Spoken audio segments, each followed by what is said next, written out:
Hello everybody, welcome back. This is totally Truthful again. What is this, episode 8? When did I put it up? Thursday it came out. Thursday for me at least. Did the last episode. We're gonna try and get this one out on time. I'm back again with literal cancer, ft.VOTESAXON07. That is me, hello. I'm also AIDS and that stuff that you find underneath the bath. You know when you haven't cleaned in a while? Oh, you would have known about that yesterday. You did some cleaning. Oh, yeah. Like one of my awesome, highly octane and fueled Instagram live streams of basically me going, look, holy shit, I cleaned my house. Ooh, that was a snort. Anyway, so we're going to get straight into it this week. Nothing happened. Jurassic World came out a while ago now, maybe a month. Yeah, Jurassic World Fallen Kingdom. Yes. And is it a fallen box office hit? I think it's a kingdom of shit. No, it's done incredibly well at the box office, and I think that's down to the same reason why the first Jurassic World did so well. Because it's just piggybacking on the fact that everyone's nostalgic as all good holy hell for these movies. Yeah, I agree. I said to you before that I still haven't seen it. I don't know if I will. I'll probably download it. Honest to God, you're not missing much. Island go boom, dinosaurs on mainland, the end. They made that into a 2.5 hour movie. Be afraid. Be scared of this. Well, so I guess we're going straight into spoilers. None of this flapping about. Well, I don't think spoilers matter whenever it's absolute bullshit, but yeah, okay. For the couple of people out there that actually give a shit about this franchise, yeah, spoilers. Oh, no, wait a minute. The entire movie was fucking ruined in the trailers. Oh. Great job. That's a low blow.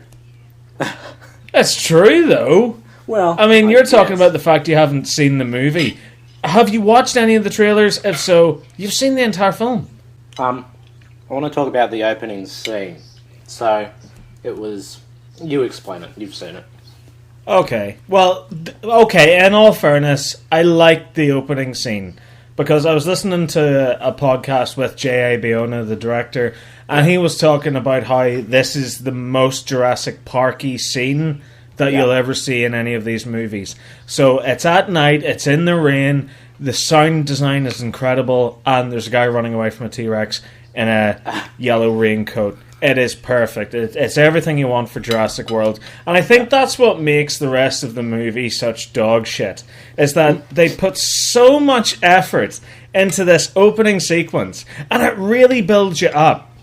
So we start off on Isla Sorna, basically a couple of months after the devastation of the last movie. You mean Isla Nublar?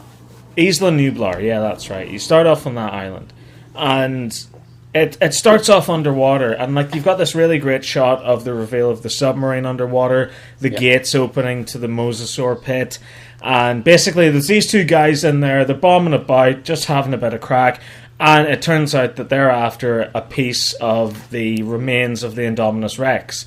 For some reason, God knows why. And it's revealed that the Mosasaur is still inside that little tank, it's still alive, and it basically eats the submarine. But before it eats the submarine, they're able to send a bit of the Indominus Rex's corpse up in a little floaty thing to the surface where it's picked up by a helicopter, and then as the guys in the helicopter pick it up, there's this one guy and he's rocking this iPad that's keeping the gates open, and the guy's sitting there and he's going, right, okay fam, we've totally got to get you out of this Mosasaur pit before, I don't know, something bad happens. It's a Jurassic Park movie, of course something bad's going to happen, so we've got to get you right out of there. You got to hightail it, man, you just got to go. But unfortunately for him, little to his knowledge, the Mosasaur's already eaten the submarine. Oh no, bad times. So, as the helicopter lands, the dude who's rocking his little yellow raincoat, he looks over to them, and they're waving, going like, hey, man, hey, totally look behind you, dude. So he looks behind him. There's nothing there. He turns back and goes, guys, what's the problem, yo? But then as he says that, right, here's the kicker. There's a lightning strike, and you see a T-Rex moving. And despite the fact that in the last couple of movies it was established that you would feel a T-Rex coming before you would see it appear, no, this guy's not seeing a thing, man. So every time there's a lightning strike, it's like it's something in Scooby-Doo. So he looks around, there's nothing there. He looks away again, there's a lightning strike, and the T-Rex is getting closer. Oh no, what's gonna happen? So eventually he turns around, he sees the T-Rex is right up in his grill, bro, and the T-Rex is like, nah, I'm totally gonna eat you. I've developed ninja skills in the 22 years that I've been alive, or however fucking long this franchise has been going for. So the guy's like, oh my god, I totally don't want to get eaten right now. So he turns and runs, but he drops his fancy iPad thing, bro. So the T-Rex is like, I'm gonna get your fancy iPad thing, bro. So he steps on the fancy iPad thing, and what does that do? Does it break it? Well, yeah, but it also makes it open the gates so that the mosasaur can get out. Because technology! So anyway, this dude in the raincoat, he's running like mad, he's going for his life. T-Rex is chasing after him, helicopter's taking off. Helicopter brings down this rope ladder, and you're kind of thinking something like the Joker's demise at the end of the first Batman movie, where like he grabs onto the rope, but then, oh no! The T-Rex is totally grabbed onto the rope too, bro! And the helicopter's totally gonna stall! But fortunately enough, they've got the piece of the the Velociraptor bastard, or whatever it was called, the big fucker, Indominus Rex, that's the one. They've got that on board the helicopter. So that's fine, they can totally lose this guy. So they're like, bro, get a knife, we're gonna cut off this rope ladder here, we're gonna let our friend, who we've known and loved for many years, fall to his death and get eaten by a T-Rex. But fortunately enough, the T-Rex breaks off part of the rope ladder, and they get away, and the dude in the yellow raincoat's like, ha ha, I totally escaped death, and then the mosasaur jumps out of the pit and eats him. And I thought that was amazing. I actually really loved that scene. It's shot really well. The sound design's perfect. The ramping up the tension's really good. And yeah, it doesn't make a lot of sense that you can't hear the T-Rex coming like you could in previous movies. I guess it's because there was like a rainstorm, so you couldn't really feel the vibrations on the ground. But despite the fact you could in the first movie. Yeah. But yeah, I thought it was really, really good. And then the movie plays this little bit of a bait and switch on you. And the movie's like, nah, you know the way you really enjoyed those last 5 minutes? Yeah, forget that. The rest of the movie's going to be complete bullshit. And it does this by having the cheesiest opening titles I have ever seen. They are awful. So it's basically, it cuts from the mosasaur swimming out of the lagoon to like this shitty CGI lava flowing over rock. And you see it like flowing and flowing and flowing. And eventually that forms the Jurassic World logo, which then solidifies and cools and cracks and becomes the Jurassic World Fallen Kingdom logo. It is literally one of the stupidest, most cheesiest things I've ever seen. I know I complained whenever the first Jurassic World came out that the logo just goes, I'm here, hello, whenever the Indominus Rex is hatching, or whatever the fuck that was at the start of the first movie. But yeah, it just appears as text, and I was like, oh, come on, at least give us the logo, what's going on? Yeah, I yearn for those days now, because what the living fuck was that lava shit all about? Holy God. Yeah. But, so, and then after that, is it Claire and Owen meeting again? No, you would have thought so, wouldn't you? Yes. Now, I'm a bit of a fan of continuity. I like it whenever two characters that get together at the end of the last movie, they're still together in the next one. I don't like that cheesy bullshit where they split up again in between films, and this movie is all about them getting back together again and blah blah blah. But fortunately enough, Jurassic World takes the smart option. No, I'm just kidding. No, they don't. No, literally they split up in between the last movie and this movie yet again, making their entire character arc in the last movie, if there was one, completely pointless. Yeah. So Instead of that, now Claire's got this job where she's working with the dinosaur protection group, or whatever the fuck it is, in order to save the dinosaurs. Because out of fucking nowhere, there's a big fuck-off volcano on Isla Nublar where all the dinosaurs are, and it's totally gonna fucking erupt and kill them all. So I like that because that's set up and payoff at work. Do you remember in the last movie whenever they said, "Oh, we better be careful because the lava levels are rising and the big fuck off volcano that's on the island, by the way, it might go off"? Yeah, I don't remember that scene either because they didn't fucking have it in the movie. So anyway, all of a sudden, as if by magic, there's a volcano on the island and it's totally going to erupt and kill all the dinosaurs. And this is bad for some reason. Despite the fact that there's another island with dinosaurs on it that we saw in Jurassic Park 2 and 3. No, because there isn't. There is. Isla Sorna. They took all those dinosaurs and put them on Jurassic World. But was that mentioned in the movies? No, it was... No, it was not. It was fucking not. So anyway... So they're totally trying to save all these dinosaurs, bro, right? And then eventually this one guy gets in touch with Claire. So Claire goes to his big super duper mansion thingy in the middle of nowhere, which is convenient enough for later. And she meets this guy who's like a bit of a young asshole sort of guy. There's also a girl that can do this weird teleporty thing. Like, she can basically do jump scares as if jump scares was a move in a fighting game. So basically, she'll be there 1 second, you'll blink, boom, she's gone. What the fuck's going on with her? We'll find out later. Anyway, so eventually it turns out this guy that's brought Claire all the way to his big fancy house in the middle of nowhere with a town 5 miles nearby, keep note folks, is basically, right, he is the business partner that worked with Richard Attenborough's character, John Hammond, before the events of the first movie to create the cloning technology. Because, like, do you remember in the first Jurassic Park movie, whenever John Hammond said, "I didn't do this alone, I had a business partner"? No, I don't remember that either, because they just pulled it out of their ass for this movie. So anyway, so let's call this dickhead Hammond 2.0, because he's an old fucker, and he's got one of those, what the fuck do you call them? Those cane things that has the little mosquito in it. He's got one of those too, bro. So basically, his super duper plan is, let's take all the dinosaurs off Isla Nublar, and let's ship some of them over to this third island that I found that isn't Isla Sorna. So I've totally got this third island that's protected with natural borders. It's an island, dude. The sea is the borders. And we're going to take all the dinosaurs, and we're going to put them on that island. And Claire's like, "Why do you need me?" And he's like, "I don't know. You were in the first movie, so I guess you should come along." So anyway, so basically, Claire talks with this guy's little secretary dickhead character, and the secretary dickhead character's like, "We've totally got to save Blue the Velociraptor. She's the last of her kind." And Claire's like, "Yeah, well, it sucks to be you." And he's like, "But no, fam. Like, we've totally got to get this dinosaur that's totally evil and could kill and eat all of us." And Claire's like, "Okay, yeah, sure." And the guy's like, "Do you know anyone that could help us with that?" And Claire's like, No, sorry I wasted your time, goodbye." And then the movie ends. It's great.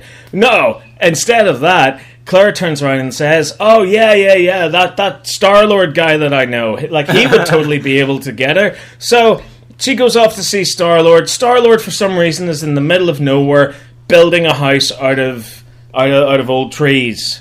And it's the most manly man thing that we've ever seen a man do on screen. He may as well have taken his dick out and hammered in the nails with it. That's how manly this scene is, right? So the dude's up there, and he's totally making his house by himself, because fuck contractors, and fuck the proper ways to make a house. He's Chris Pratt, he's Star-Lord, he can build his own house his own way. So, Claire rocks up, and she's like, "Can I buy you a beer?" And Owen's like, "Oh, did you bring some, or do we have to go somewhere?" And then the audience laughs, even though that's just a statement of fact. So, they go to a bar, and Claire's like, "Hey, I totally split up with you." And Owen's like, "No, I totally split up with you." And then Claire's like, "This is meaningless to the plot, isn't it?" And Owen's like, yeah, it is. So basically she says, "Come with me to this exploding island and save a dinosaur that hates you." And Owen's like, "No." And Claire's like, "Oh, please, fam, come on. Do you remember my tits? I'll let you see my tits." And he's like, nah, it's cool, it's fine. So anyway, she fucks off, but before she does, she says, "Look, there's a plane leaving tomorrow. I'm not going to tell you what the airport is, but there is a plane leaving tomorrow, and you're on the manifest, so come with us." And Owen's like, "Nah, fam, I'm good here, building my house in the middle of nowhere. like fucking Bear Grylls or whatever in the fuck. So later that night, Owen's rocking up in his little trailer, and he's sitting there watching old videos that he has for some reason of Blue and the rest of the raptors whenever they were younger. And then he sits and goes, do I really want to save these creatures? And then he thinks about getting a handful of Bryce Dallas hard tit, and he goes, yeah, okay, I'm fucking in. So then the next day, they decide to all get on this plane, complete with nerdy stereotype number 1 and butch lesbian type number 7. And that, they all go to this fucking exploding island, right? And they just land out in the middle of nowhere in this airstrip, and there's no dinosaurs or anything running about like you would expect to find, like in The Lost World. Oh no, this is different. So they all drive through the remains of Jurassic World, which looks like it's been abandoned for about 67 years, never mind what, like 3, is it? Like, the place looks like a complete mess. It's all completely overgrown. It's like, are you really telling me that happened within the space of 3 years? The fuck is wrong with you? But no, the audience buy it, and they sit there, and they eat their fucking popcorn, because don't ask questions. Questions are bad. But look at the shiny dinosaur. So a big shiny dinosaur shows up, a big brachiosaur, and they're all like, oh, look at the big shiny brachiosaur. Isn't this fucking lit? And they're like, yeah, totally, fam. So anyway, a lot of fucking bullshit happens, and basically Claire and fucking nerdy stereotype number 1 end up in this underground facility for some reason whenever they're trying to track down all the dinosaurs, while Chris Pratt and butch lesbian number 7, they go off to find Blue, which eventually they do. And where do they find Blue? At the remains of the old Jurassic Park tour vehicle that fell on Alan Grant and Tim Murphy all those years ago. Isn't that convenient? So, they find Blue.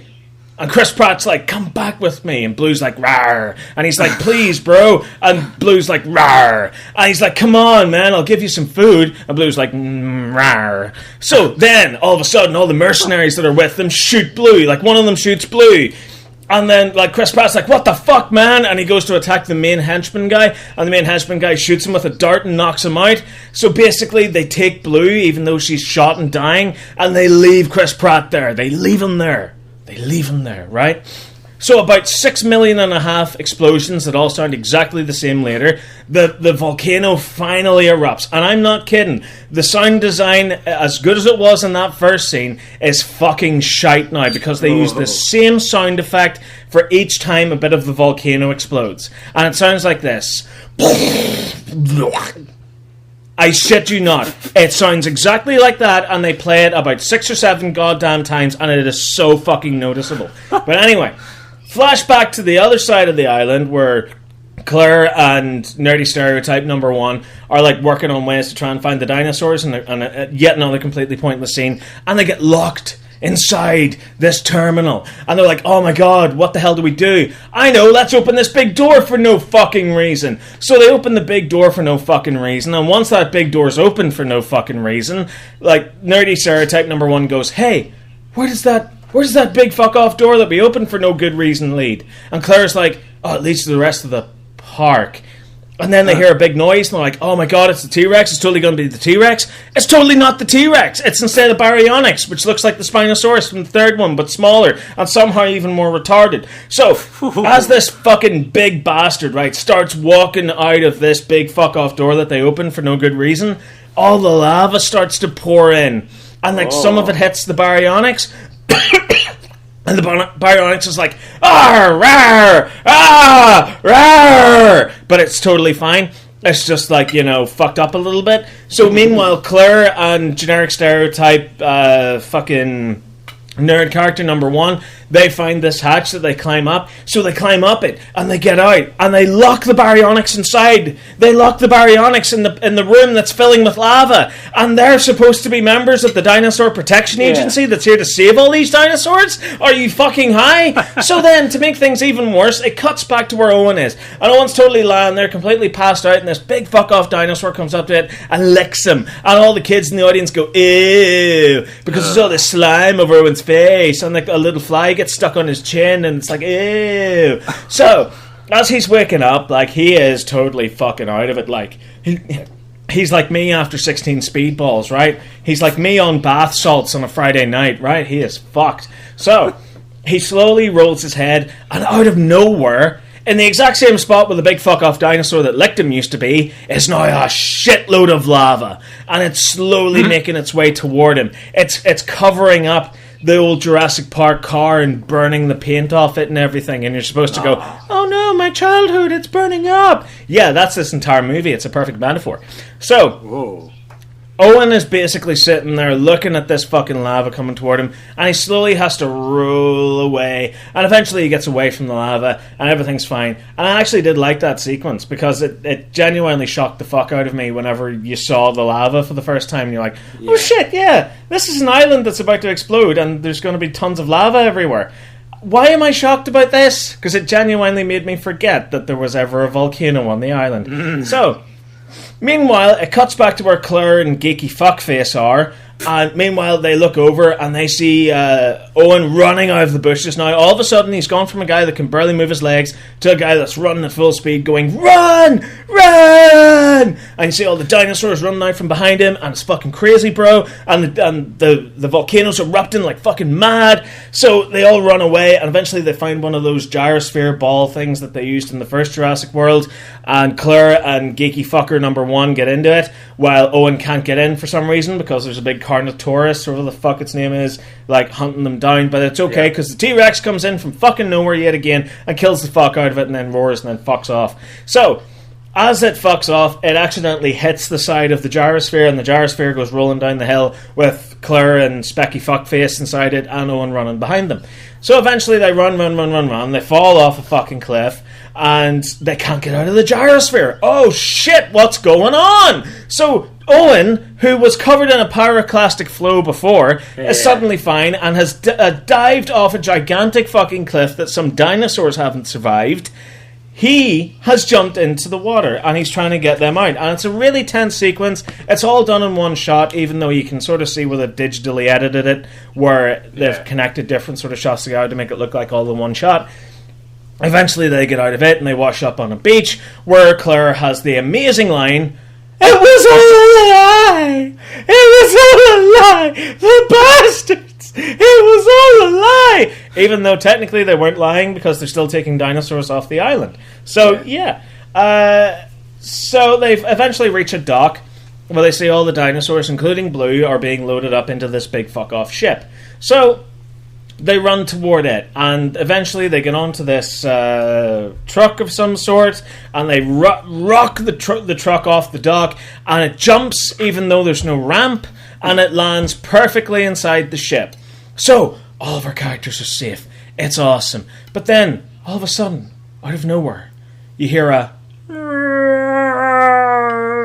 god, the brachiosaurus. Everyone gets out of the truck, and they look out, and there, on the docks, is a brachiosaur.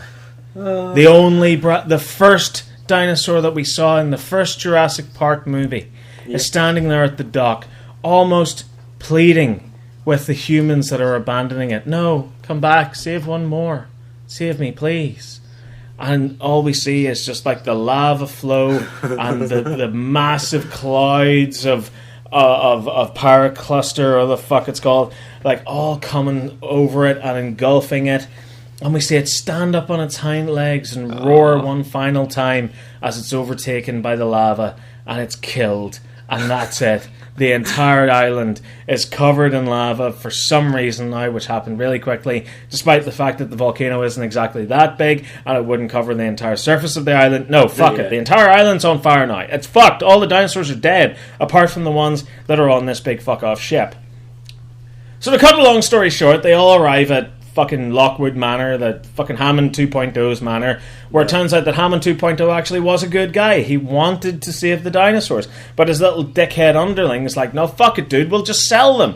So, meanwhile, as they're getting this fucking big auction ready, Dr. Henry Wu, the fucking dickhead from the last movie, he's back, and he's made a smaller version of the Indominus Rex called the Indoraptor, using DNA that was recovered from that scene at the start of this movie. So, then that little creepy fucking girl that has that weird jump scare power, she gets into the lab and she's checking shit out. She's like, what the fuck is all this shit about? I better go tell my granddad. But oh no, spoilers, he's not your granddad. He's your dad, because you're a fucking clone. Which is just sort of dropped on us. And it's like, what the fuck is this? So anyway, Owen and Claire are found and they're captured. And Specky Four Eyes McFuckbag, he's captured as well, as is Butch Lesbian. Oh yeah, and also when they were on the ship, they had to get blood out of the T-Rex for some fucking reason. So they go in to get it, and there's this whole big hilarious scene that goes nowhere. But anyway, so yeah, so they're in the fucking Lockwood Manor, and they're all locked up while they're having this big auction where dinosaurs are selling for way less than they should be selling for. But anyway, they don't give a fuck. They're all happy. They're making their money. And then they bring out fucking Indominus Bastard Fucker, the fucking new super dinosaur. And they're like, hey, check this out. We've made a dinosaur that's pure evil and obeys our commands. So here's what you do to control this super dinosaur, right? You take a gun, you point a laser at what you want to die, and then you pull the trigger, which will send out a noise that will signal the dinosaur to kill whatever the laser's pointed at. So a gun. You've invented a laser sight gun. Yeah. The fuck? Like, what the fuck is wrong with these people? Oh yeah, I've got this super weapon. Basically, it acts just like a gun, except it's slower, and there's a chance it'll backfire and eat you. What the living shit? And people go for this. They go for it. They start bidding on it. So then, meanwhile, Owen's like, fuck this noise. It's time to cause some shit. So he uses a dinosaur which likes headbutting things to headbutt his jail cell, and he breaks out.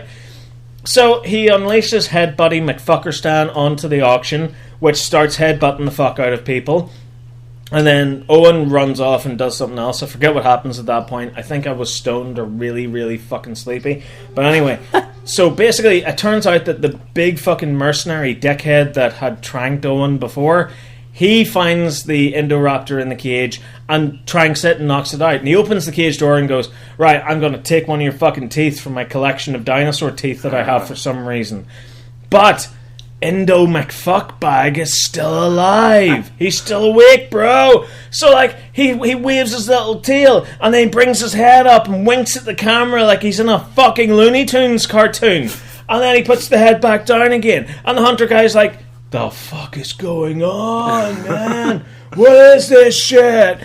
And then next thing you know, the Indominus dickhead, or whatever the fuck it is, Indoraptor wank McFuck, wakes up and totally kills the fuck out of the guy.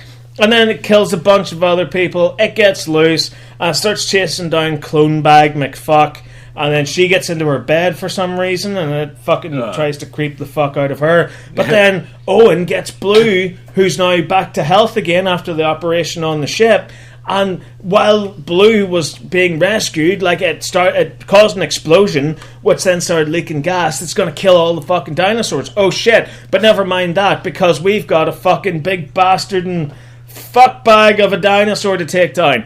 So Owen gets Blue and he's like, Blue, kick its fucking ass. And Blue's like, rawr, motherfucker. So it starts having this big fuck off fight with the evil bastard raptor, which ends with them on a rooftop. So basically they shoot the glass on the roof, and both dinosaurs like fall through the roof, and Blue survives, but evil bastard raptor ends up getting impaled on a couple of fossilized Triceratops horns, and it fucking dies. And you're sitting there going, the fuck was that? Like, well, was I tripping balls? What the fuck? So you made this fucking dinosaur and now it's immediately dead. It lasted half as long as the one in the last movie did, and it's even smaller and supposedly smarter. What the fuck is happening? So anyway, fucking Butch Lesbian comes up to them and goes, hey guys, there's like totally a problem in the basement. Like remember that explosion earlier that was like really badass? Yeah, it turns out that's totally unleashing all this evil gas that's gonna totally kill all the dinosaurs, bro. I pressed all as hard as like, shit, man, we gotta save the fucking dinosaurs. So like they go down into the basement, and Claire's like, oh my god, they're all dying. What are we gonna do? So she presses all the buttons and opens up all the cages, and then she's like got this really big red button. And if she presses the really big red button, then the big main door is going to open, and oh no, all the dinosaurs are going to escape from the mansion. Oh no, dinosaurs on the mainland. And for once in this movie, someone makes the right choice. So in this dumb as fuck movie, where everyone acts like a fucking alien, no one has any common sense, finally, someone makes the right choice. Claire decides, no, I can't do that. I guess this is Ian Malcolm's chaos theory in fruition. And by the way, Ian Malcolm was in this movie for like 2 seconds at the start, but that's irrelevant. I can't let the dinosaurs escape. Oh no, I guess life didn't find a way and they're gonna die. So, she closes the button, and then her and Owen look out over the sad sight of all these dinosaurs coughing and dying and struggling to survive. Well, all of a sudden the fucking door opens anyway and they all escape. So, they turn around, and that little fucking clone bitch has pressed the button to let all these fucking evil killing machines out into the world. Yeah, and as they stare at her, she comes out with this absolute horseshit about, I had to... Oh, she's British, by the way. I had to. They're alive, like me. And it's like, well, yeah, no, you're a fucking human being. These are evil monsters from 65 million years ago. What the fuck? So, yeah, basically the movie ends with all the dinosaurs fucking off and going to different continents and flying around the place. And meanwhile, Owen and Claire decide to adopt this little girl. Even though she has all the tendencies of a serial killer. They've decided to adopt her and raise her as their own. So meanwhile, you've got shots like the mosasaur coming out of the big wave in order to attack surfers. You've got the T-Rex busting into a zoo to totally eat the fuck out of a lion. And you've got Blue standing at the top of this big mountain next to like a suburban home going... And that fucking noise that velociraptors make whenever they're going to fucking kill everyone, right? And that's how the movie ends. Oh yeah, and Jeff Goldblum rocks up to go, chaos theory, whatever. Yeah, you remember me? Do you remember me from the first two movies? Yeah, well, I'm back. Yeah, bye. And then it ends. And that was Jurassic World: Fallen Kingdom. You forgot to mention that they killed James Cromwell with a pillow. Oh fuck yeah! He totally gets euthanized. Yeah, he gets suffocated to death. What a way to go! That disappoints me. Yep. Because my favourite movies are Up and Jurassic Park, so I mean, I didn't have high expectations, but I expected something. Well, more fool you, sir. Fool me once, shame on me. Fool me twice, shame on you. And they have fooled me twice. About 5 times now, then, yeah, shame on you. But from the trailers, it seemed like it had potential. Yeah, until we realised that everything they showed in the trailer, that's what's in the movie. There is no surprises, there's no shocks, there's no twists. That is everything. Amazing Spider-Man 2 syndrome. They showed the final fucking shot of the movie in the trailer. Yeah. Exactly like Amazing Spider-Man 2. Yeah. Except I assume they didn't show 45 minutes of the actual movie in the trailers. I'm pretty sure they did. Oh, like once you include like all the little TV spots and teaser trailers and different bits and pieces, yeah, they pretty much showed everything. Like they showed all the big action set pieces. They showed the twist in the middle of the movie where they end up at Lockwood's Manor. They show everything, man. Like they show the dinosaurs escaping at the end. They show the T-Rex facing down with the lion. Like, it's all in the trailers. What the fuck? Like, why would you go see this movie? And yet, somehow, it's made billions at the box office. Yeah. I think, yeah, that pretty much just comes down to nostalgia, I guess. And Oh, trust me, the nostalgia goggles are on in this movie. They're on. And to the point where they actually try and make you feel nostalgic for the first Jurassic World movie, even though it came out 3 years ago. Like, they literally have this scene where they stop in the middle of Main Street from the first Jurassic World, and they get out, and it's all dilapidated and worn down, and you're sitting looking at it going, yeah, this place is all fucked up, because do you remember at the end of the last movie whenever the T-Rex and the Velociraptor teamed up to take down this abomination to God and Satan alike? Yeah, do you remember how awesome that was? And then the fucking Mosasaur came out of the pit and like totally fucking ate it? Do you remember that? Yeah, do you? Yeah, you're not going to get that in this movie. So you may as well remember it from the last one. I think they were also banking on a lot of little kids going to watch it, but it seems like it's more of a horror movie than dinosaur movie. You would think so, but there's no real like scenes of horror. I mean, Yeah. there are some nice little moments sort of peppered through it. Like the bit at the start where the T-Rex is only revealed whenever the lightning strikes. Like, that's pretty clever. And then the bits in the mansion. Because like there's a scene where all the power goes out. Of course there is, because it wouldn't be Jurassic Park without it. But there's a scene where like all like the power goes out and they're hiding behind this pane of glass, and then like the little clone girl's looking out the window, and all you see are these white teeth, and then the power comes back on, and the Indoraptor fuckface is like literally outside the glass. Like there's little sort of moments like that's quite clever and quite good. But a lot of them feel like, okay, now it's time for a jump scare. Yeah. Now it's time for a creepy scene. Now it's time for an action scene. You know, it's so disjointed throughout it. Yeah. Like you'll go immediately from like a big sort of classic Jurassic Park scene where like the music's rising and everything's crazy and people are running away from dinosaurs, to like a really slow, suspenseful scene where dinosaurs sneaking up on a little girl in a bed. Yeah. And it's so disjointed, whereas when you watch the other movies, especially the first Jurassic Park, you know, there's a certain pacing there that allows for quick action scenes and then like a slow, suspenseful scene. Yeah. Like the perfect example of what they were trying to do in this movie is in the first film, where you have the quick pacing of Alan, Lex, and Tim trying to get over the fence, and then you've got like the slow paced scene where Ellie's going into the maintenance bunker in order to turn the power back on. Yeah. Like, it doesn't flow correctly in this movie. What if you hadn't seen the last 4 movies, or if they didn't exist and this was the first Jurassic Park movie, would that change your perspective I think of it? you would be confused as fuck if you'd never seen any of them before this one. Because it almost feels like it starts off right in the middle of it. Yeah. Like, this feels like the other half of the last Jurassic World movie. This doesn't feel like its own separate entity. So what if you watch them one after each other, Jurassic World, and then you're straight into Fallen Kingdom?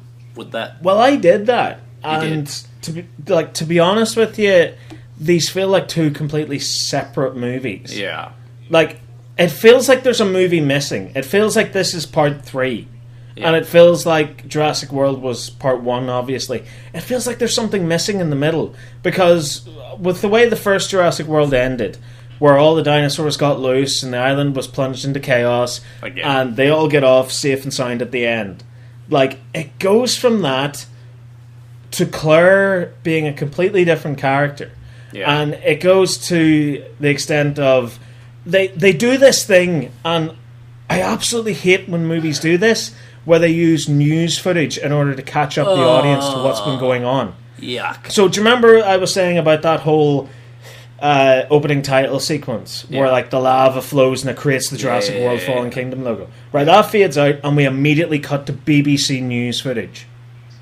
Yeah. Where they have helicopter shots of the volcano erupting and like dinosaurs running away from it and stuff, and then we cut to the Senate hearing at the start, and of course all good movies have got to have a Senate scene in it or a courtroom scene in it where Ian Malcolm is sitting basically saying, oh yeah, dinosaurs are bad and we should totally let the volcano destroy them. Yeah. I actually laughed at that bit. Was I was like, yeah, that totally makes sense. Don't do anything. Leave them be. Yeah. What if they had just left it at that? It feels like this movie. There's a lot that happens in it to change what's coming next, but at the same time, it feels completely irrelevant. Yeah. Because just like the only thing that we have from this going forward is that the animals are off the island and they're in the wild on the mainland in America, and that's it. So all this bullshit with creating a new species of dinosaur in the same way they did with the Indominus Rex in the first one, all that's wrapped up in this movie, like completely wrapped up, where it's killed. Like the island exploding and gone, that happens halfway through the movie, and it genuinely feels like that's what caps it. And I read an interview with the director, J.A. Bayona, where he was saying that when you think about the first Jurassic Park movie, the big sort of sequence is when the T-Rex escapes. Yeah. And that's the big sequence that's in the middle of the movie, but that's the Kickstarter. That's what continues it, and it keeps ramping up and up and up, and then the velociraptors get loose, and then everything plunges into madness. Yeah. Like, that's why that works so well, whereas in this one, he's comparing the T-Rex breakout scene in the first Jurassic Park, which is a staple of modern-day filmmaking to this day. He's comparing that to the volcano erupting in this movie. Yeah. Fuck off. Like, if anything, the volcano erupting in this movie, this genuinely feels like this is two movies mashed together in the worst way possible. It feels like you've paid your money, you're going into the cinema, but the movie's already started and you've missed about half of it. Yeah. But it's okay because they're showing the first half of the next movie straight after. Yeah. You know, like there's such a disconnect between the mad lava volcano eruption scenes on the island versus them on the ship and then them in the Lockwood Manor. It just feels like two completely separate movies. Yeah. I think the main problem that the last three have had, Jurassic Park 3, Jurassic World, and this one, is that they haven't had any source material to come off of like the first two did. Do you know what's really ironic as well? Is that there are bits from the original source material peppered through them. And like the Avery, for example, and they're probably Jurassic the best. Park 3. They're probably the best scenes in that movie. Yeah, but again, they feel so disjointed and disconnected from everything else. Like, for example, in Jurassic Park 3, you've just had a scene where the Spinosaurus chases everyone into this building, and then all of a sudden they end up walking down some steps and they're in the Avery. Yeah. And then after they escape the Avery and they're on the boat, it cuts away to some other shit. And it's just like, this is totally not connected. This is basically taking the best bits that you haven't already adapted from Michael Crichton's works and putting them into your shitty movie in order to make them feel a bit better. Like, for example, the thing that really hammered it home for me is that a lot of Ian Malcolm's dialogue in this movie, which totals to about 2 minutes worth of screen time, is all dialogue written by Michael Crichton for the first Jurassic Park book. Was it? So, like, he has lines like, changes like death. No one knows what it looks like until you're standing at the gates. Which, in context in the novel, is brilliant because it's a nice little capper on what he's been talking about through chaos theory and unpredictable change. Whereas in this one, he just comes out with it. Yeah. Have you read both the original novels? I have, yes, back to back. I haven't read the second one, but I've literally got both of them sitting right in front of me. And I think I own all of Michael Crichton's novels. And like he's probably my favourite author out of everybody. But Jurassic Park is probably also my favourite novel. Period. Yeah, I actually, like, funny story with Michael Crichton's Jurassic Park. I think I must have been really young. I must have been about like 8 or 9 years old. Yeah. And in my classroom at school, we had a little library at the back and it had this little book that was like, you know, like the junior novelization of the first Jurassic Park movie. Yeah. Do you know the one where it has like laminated pictures in the middle of the book? Yeah. Like, there was that, and I loved that book, and I would read it constantly, and I'd be like, this is so cool. And I wanted one for my own. So one day I was with my granny, and we went into this old bookshop, and I saw this book that had the Jurassic Park logo on it. Oh, God. And I went, Granny, can I get that? Can I get that? And my granny was like, how much is it? And I looked at it, and it was like 25p. Like, it was really, really cheap. And I said, it's 25p, can I get it? And my granny was like, yeah, sure, get it. And it was old, and it was dog-eared, and it was thicker than the one that was in school. Yeah. But I thought, it's going to be the same thing, it's going to be fun. Oh, so I took it home, and I started reading it. And the first couple of chapters is about this guy with massive lacerations in his arms. Yeah. And apparently he was run over by an earth mover. And I remember reading this as like a 9-year-old going, holy fuck, this is class! Yeah. I still have that book. I still have that original book as part of my my bookshelf. Is it the one... It's not the one with the storm on the front of it, is it? No, it's literally the one that says like an adventure 65 million years in the making, soon to be a major motion picture from Steven Spielberg. Okay. See, I have 2 copies of it. I've got one from 1991, so that was 2 years before the movie actually came out. It's actually an English copy of the book, and I've got a newer one, which is... but, I mean, they're both exactly the same. Do they have the different iterations from Malcolm's chart between the chapters? Oh, yeah. Both of them do. Yeah, you gotta love that. So weird. And there's so many pages where it's just like genetic code GATC, AGGC, GGT, ACT. It's so weird, but it's so well written that it doesn't matter. See, I love things like that because you actually felt like you were the characters reading all this data on the screen. And and obviously they changed characters around quite a bit for the movie. Like Alan becomes Hammond, he hates kids, and Hammond becomes Alan in the movie. Because in the book, Alan loves kids and wants to be around them all the time, and Hammond is money hungry and power hungry and doesn't care about anybody else. Wants to charge. I think one of my favourite characters from the book that isn't really done justice in the movie is Muldoon. Yeah. I think like Muldoon and his relationship with Gennaro in the book is fantastic. Yeah. It's so well done. Like the bit where they go out to try and tranquilize the T-Rex. Yeah. It's done so well. And the bit later on, whenever like Muldoon decides he's going to take down the raptors with a rocket launcher. Yeah, that's right.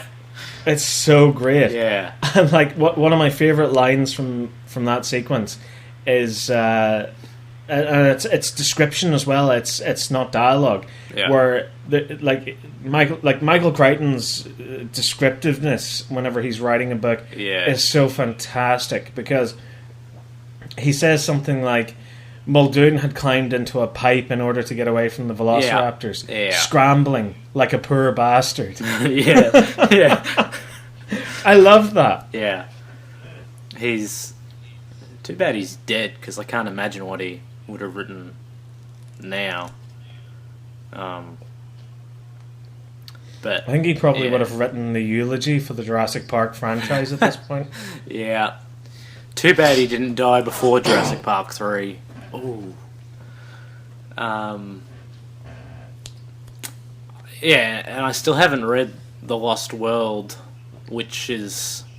The Lost World isn't great. No. I mean, it's fun because, again, you get to have Ian Malcolm, who died in the last movie. Yeah. But yet, or died in the last book. But, like, the level of sarcasm that Crichton has whenever he's writing The Lost World is unparalleled. So he basically has this bullshit excuse that he was pronounced dead several times, but yet the doctors did excellent work. They literally brought Ian Malcolm back from the dead. Yeah. I think part of that is to do with the fact that The Lost World was the only sequel to a book that he ever wrote. Everything else was standalone. Yeah, like there was no sequel to the Andromeda Strain, for example, which is a great book. Oh, it's fantastic too. Yeah. And what else? Terminal Man, Congo. None of them got sequels. No. Although you want to talk about bullshit, let's talk about the Congo movie. Oh yeah, that's terrible. I mean, to be fair, the book's not the greatest. It's kind of stupid, but yeah, it's Ernie Hudson's best role since Ghostbusters. Which happens to be your favourite movie, right? Indeed it is, yes. How is that redo of 2016 Ghostbusters coming along? It's stalled at the moment because I still need to get the extra footage off the Blu-ray, which I'm still working on. But it's getting there. It's getting there. I've turned an hour of it into half an hour so far, so this is going to be a very short movie by the time I'm done. Probably a much better one. Well, like I let Anthony see the first half an hour that I cut together the other week, and like he really enjoyed it, and like he literally cannot watch the 2016 movie because it recently appeared on UK Netflix, and he thought, nah, I'll give it a try again. He couldn't get past the first 10 minutes. Whereas with my cut, he was happily watching it, and he was sad whenever he got to the point where I'd stopped editing. I still haven't seen the original one, so maybe the McCullough cut will be the one I see. Well, you haven't seen the 84 Ghostbusters or the 2016? No, the new one. I've definitely seen the original one. But all right, okay. I definitely think the Saxon cut, shall we call it? The Saxon cut should be something enjoyable. I've also desaturized the colors as well and made it look more like the original movie as well. Not as colourful. Yeah. You still on that name search because you can't make up your fucking mind? No. It's definitely Vote Saxon now. I'm stuck with it forever. Yeah, we'll see. I can't change in a week's time, it'll probably be like Job McFlugelflagen or something. Yeah, it'll be Flyman Vagina. You big scrotum. Oh, shit. You testicle. Anyway, how long has this been going? This has been rocking on for about 51 minutes now. Well, we could keep it going or we could end it here. Well, I'll leave that in your more than capable hands.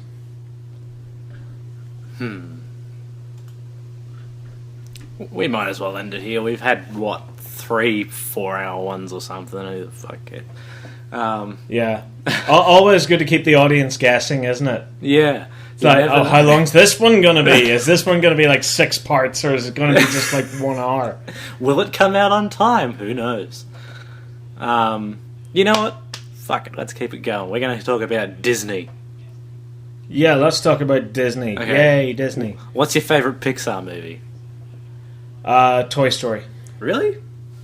Yeah. Is that because it's the first one, or is it nostalgia for something? I don't know. I don't know. I think it's the one that kind of resonates with me. Like, I appreciate a lot of the other ones. Like, I really love The Incredibles. I love Up. Yeah. WALL-E's really good as well. I sort of thought like Finding Nemo was okay. Yeah. I didn't like A Bug's Life. Really? Yeah, I just wasn't a fan of it. Like, I love the Toy Story trilogy. I'm eagerly awaiting Toy Story 4 next year. But there's just something about I think Toy Story kind of came along for me at the right time. Because I was about 5 whenever the first Toy Story movie came out. And I remember sitting watching it and just going, this is like someone took my brain and put it onto the big screen. Because I used to think that my toys would come to life whenever I left the room. Yeah. So to actually watch a movie confirming that freaked me out a little bit. And I was like, oh my god, this is class. And of course everyone wanted a Buzz Lightyear. I grew up in the midst of the Buzz Lightyear craze. Yeah. But I really wanted a Woody. In fact, the Woody that I did end up getting, the doll, was brought to me by my Uncle Jim, who'd went on holiday to Disneyland, Florida, and had brought one back just for me. So did he touch it you? was what? Nothing. You know how What? he's got that creepy uncle. Did he touch you? Yeah. My uncle gave me his Woody. It's his birthday as well, so happy birthday, Uncle Jim. Happy birthday, Stephen's uncle. Yes, indeed. And his son's getting married at the end of next week as well, so that's fantastic. My cousin's getting married. He gave me his Woody about 22 odd years ago. So that was fun. Toy Story, like the entire trilogy, is one that's very sort of close to my heart, to the point where I've basically collected each and every sort of bit of Toy Story tat that I could find. Yeah. Like I went ape shit whenever my girlfriend at the time bought me a Mr. Prickle Pants from Toy Story 3. It's like, oh my god, it's Mr. Prickle Pants! It's fucking class! It's Timothy Dalton! But like he's a little hedgehog and he's wearing lederhosen. This is class, thank you so much. I was 20. The worst Bond after George Lazenby. Oh, fuck off! Yeah, Timothy Dalton's fucking class! No, he's shit. He's fucking class! No. Timothy Dalton's one of the best Bonds. Like, he did the whole dark and gritty thing years before it was cool. Yeah, but Connery's still the best. Oh, Connery is the best, yeah. Like, I mean, I love me some Roger Moore, too. Yeah. Daniel Craig, I think, is, like, outside of Casino Royale and Skyfall, like whenever he's directed badly, he is shit. Yeah. He should just cut his wrists already. I mean, like, I love Timothy Dalton because he is that sort of badass. I don't know, like, I think I can see why people don't like him. Yeah. Because, like, what do you call it one? The Living Daylights. Yeah. It's right after A View to a Kill, and it still has the same light, campy, cheesy tone, and yet he's like, it's almost like taking Daniel Craig and putting him into a Roger Moore movie. You know, like you'll have Daniel Craig like doing all this badass like fight sequences, and then next thing you'll see a double taken pigeon. You know, like that's how I like Living Daylights feels to a lot of people. But License to Kill's fucking badass. Like that's a great movie. That feels like Miami Vice mixed with Bond and a bit of Scarface. What about Brosnan though? Oh, I fucking love Brosnan. He's Irish. I have to love him. It's in my blood. He actually wasn't bad. Brosnan was pretty good, man. Like, GoldenEye's one of my all-time favourite Bond movies. Yeah, better than Lazenby, so... Yeah. Like, a lot of people seem to like On Her Majesty's Secret Service. It's a great movie, except for one thing. Your main character is played by a dog shit actor. Yeah. I don't really care for James Bond that much anyway, so... that explains a lot then. What else has Pierce Brosnan been in? Mamma Mia. I'm eagerly awaiting Mamma Mia 2. Here we go again. Oh god, here we go again is right. Mrs. Doubtfire, he was the fucking bomb in Mrs. Doubtfire. I love that fucking movie. Yeah, like you've got Matilda, you've got Spider-Man's aunt, the genie. You've got James Bond, and you've got the genie from Aladdin. What's not to love? I miss that man so much. Oh man, yeah. Like what's really annoying, right, is whenever I saw 1 Hour Photo, and like they'd really aged him up to play this old frail man. Yeah. I was like, can you imagine, like when Robin Williams gets into his 70s or his 80s, and he's playing like really super serious roles like this all the time? Yeah. How class that's going to be. But unfortunately, depression and suicide strike again. The fucking demons won. Yeah, that shit's not cool. And that's why Do you know what really, really, really fucked with me with that? What? Is I was with a group of friends the day before he died. Yeah. And we were all sitting around, and out of nowhere Robin Williams came up. And we were talking about shit like 1 Hour Photo and Good Will Hunting. Yeah. And Dead Poets Society and all. And like we were talking about how like Robin Williams is one of those actors that really has become a character actor, where he started off with the likes of Popeye and like all of his like Mork and Mindy and like his different like sort of crazy and out there characters, and then eventually his career ended up with him being in the likes of 1 Hour Photo and these different types of movies, and it was so badass. And like I think one of my friends was saying like he'd only ever known Robin Williams as a comedy actor, and we were all sitting around giving him these recommendations like no, you've got to watch 1 Hour Photo, watch 1 Hour Photo, he's a fucking psychopath in that movie. It's fantastic. Or like the bit where he's laughing about the fact that his wife farts in bed in Good Will Hunting.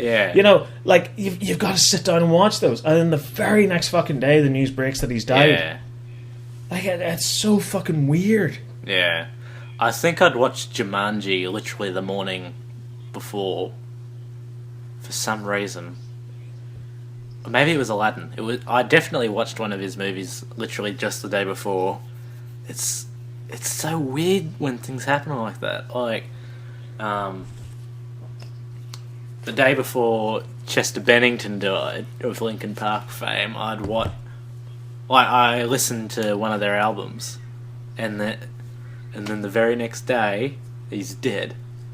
It's so weird. I think it is one of those things. Like whenever someone that is that fucking talented and burns that bright, that when their light's about to be extinguished, it sends a shockwave around the world. Yeah. So like even before it happens, it's almost like reality itself bends.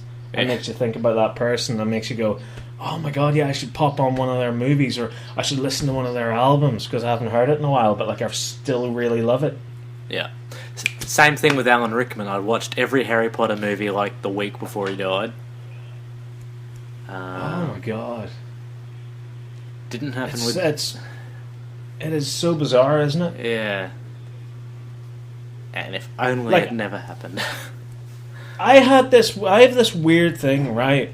Like talking about like, you know, watching stuff that people are in right before they die. Yeah. Like I have something similar, but not as horrible. Yeah. Where, I've noticed it happens to me every once in a while now. But see, when I was a kid in like high school, it happened to me all the fucking time. It was almost like the what the fuck do you call it? The Mandela effect. It's almost like that. Where I'll be sitting in school, or even these days, like I'll be out, or I'll be pottering about the house or something, and I'll think of a Simpsons episode, like a joke from a Simpsons episode, or like something like a funny scene from the Simpsons, or like a particular episode of the Simpsons, and then I'll stick on the TV, and that night that episode's on. Like it's so fucking creepy. I've had that happen before. But I've had it worse than that. I've literally said something and then it's come on right after that. It is creepy now. Your house is haunted, I think. Why is that? Well, first of all, it's clean. Well, that's the scary part. Yeah, and then, but maybe you've got forces behind it. Maybe it's your mum and dad trying to spook you. I would not put it past them. Fuckers. Oh, Jesus. No, see, that's what they don't like. They don't like the fact that I've moved all the furniture and stuff, so like they're slowly trying to move it back. Yeah.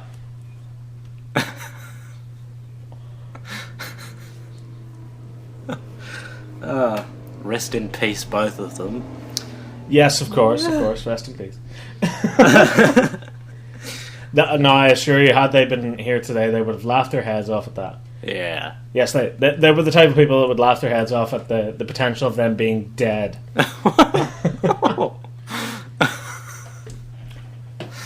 Oh, Jesus. We deal with things with humour here in Ireland. Yes. And calling people fucking cunts. Oh, we're back on that again.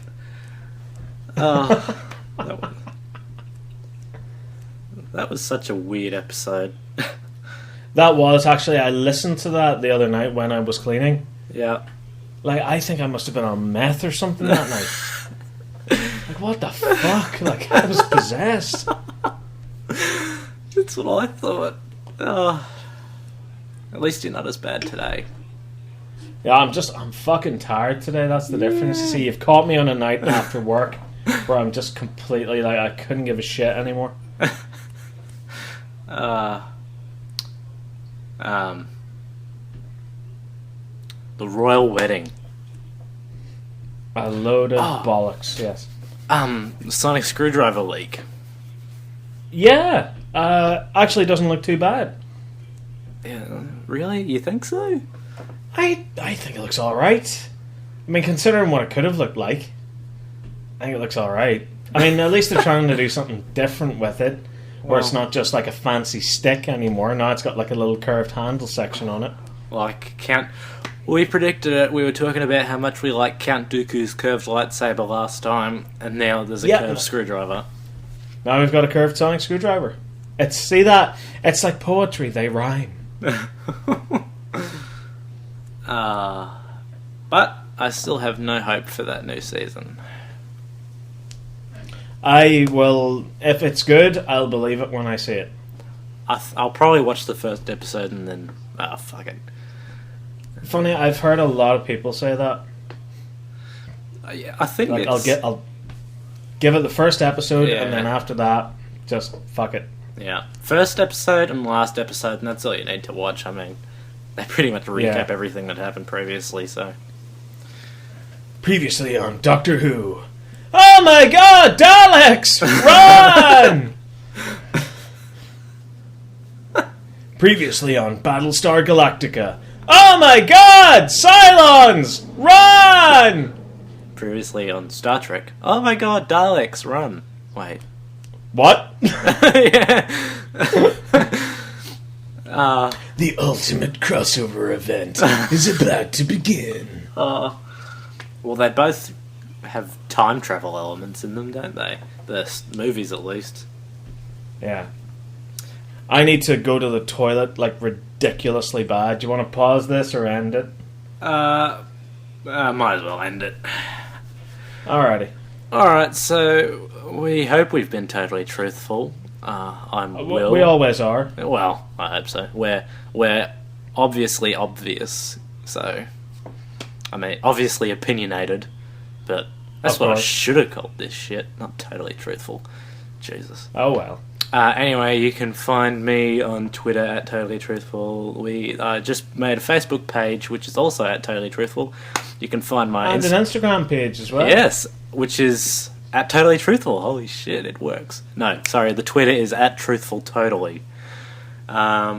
Stephen's YouTube channel link will be in the description below, and I'll also give you his home address. Yeah, it's 123 Fake Street. It's Heavenly Hills Cemetery, plot number 247. Beverly Hills 90210. You'll know the gravestone because it'll say, "I told you I was sick" across the bottom. Shit, that's not you. That's a different person. Yes, indeed. There goes the neighborhood. Oh shit! Why can't I think of his name? I know it so well. Rodney Dangerfield? No, he didn't say I told you I was sick. Yeah. Right. I told you I have to go to the bathroom. Let's end this turkey. Alright, anyway, that's it. We've been totally truthful. Stephen's YouTube will be linked in the description below, like I said. Bye. Thank you all. Good night. Yes, for you. Good day for me. Good day. You can go to the bathroom now.